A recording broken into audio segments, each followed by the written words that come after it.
I don't know whether this should be called the authenticity challenge or the vulnerability challenge, because I tell you something, this has rocked my foundations.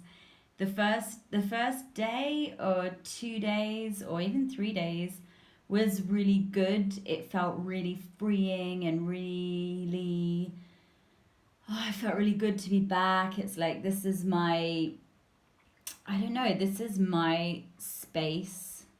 And I realized today that in a weird way, this is a little bit like the art exhibition that I did in the Dominican Republic called Vulnerability is the New Courage. And in a weird way, this authenticity challenge is a bit like a public online performance art piece in a weird way, even though the word performance isn't quite the right word, because it's almost the opposite of that. It's completely unscripted. However, can't you can't not be self-conscious, afraid. Um, you can't. You just can't avoid that, because, or I can't avoid that because I have no idea who you are. I have no idea who's watching. And a lot of people tend to just, I don't know, hit the dislike button. They don't know anything about me. They don't know anything about this challenge, etc. It's a, people just do what they do without really thinking and stuff. And yeah, it's like the other day, I think it was day 4 that I cancelled, and the reason that I did was because I was feeling so vulnerable about sharing my vlog about just having a rant. And also, it's like the silliest thing in the world, but you got to imagine it from my point of view if that were you. And I don't know, there were like 127 views, and I just noticed that 3 people had disliked it and there weren't any likes or whatever. And that, honestly, just something as simple as that, just it caught me on a day where I was filled with so much self-doubt.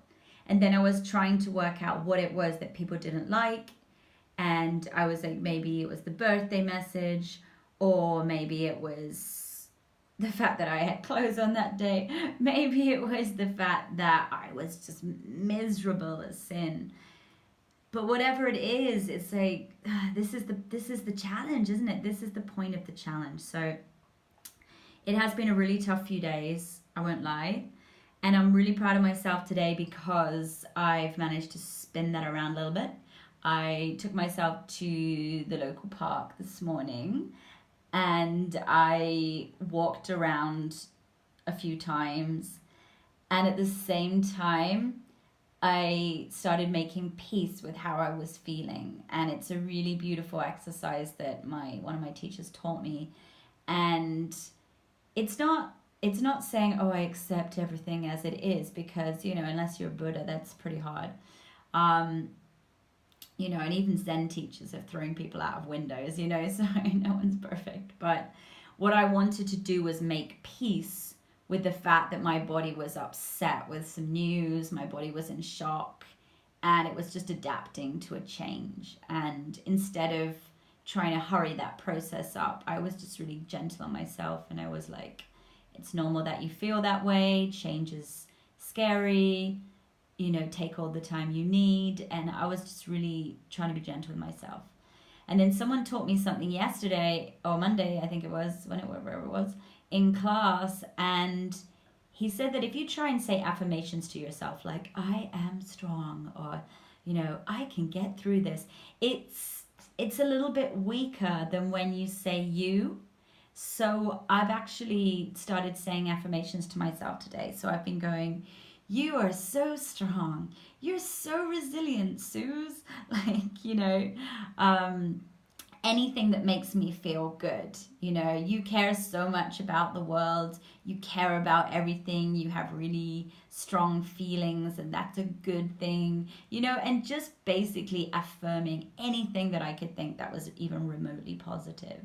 And it's amazing. Already I feel so much better. And even saying that, there is a sense of vulnerability because I'm thinking, my immediate thought to that is, oh, if I tell people that, they're going to want to take it away. They're going to want to stamp all over that. And it's understandable that I feel that way because I was really badly bullied in college. And yeah, and pretty much for a whole year or so. I've done some work on that now, and I realized that it wasn't actually everyone hated me. I think it was maybe one person that hated me and kind of was influencing a lot of other people to hate me, and that's how these things can start.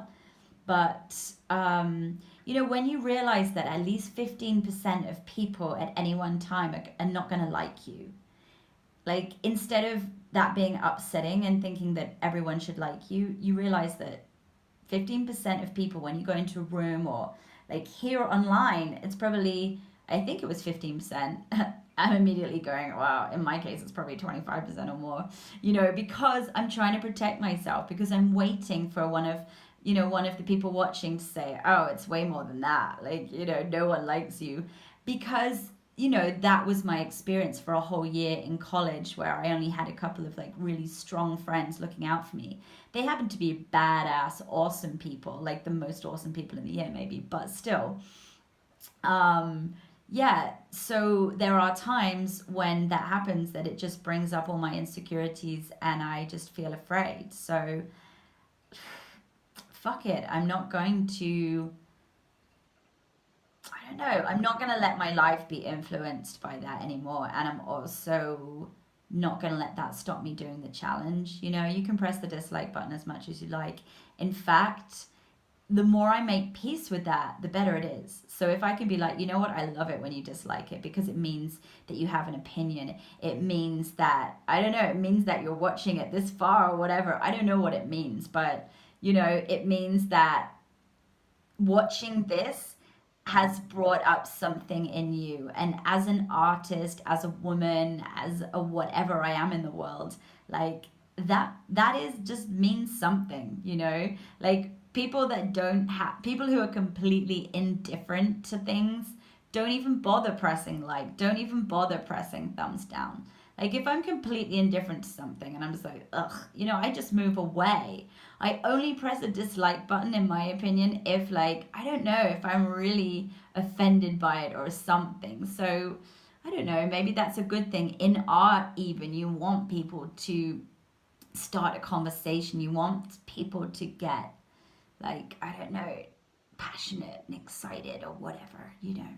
Anyway, my arms are aching from holding my phone up here, and I'm sure this is the most unflattering angle in the world.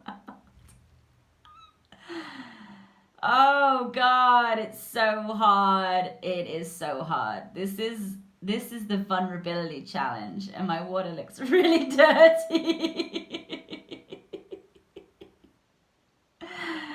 Oh dear. I hope that's just the light reflecting. I'm washing away all of my I'm washing away all of my negativity. I'm washing away all of my fear. I'm washing all away all of my anger and frustration and upset and shock and everything, and it feels great.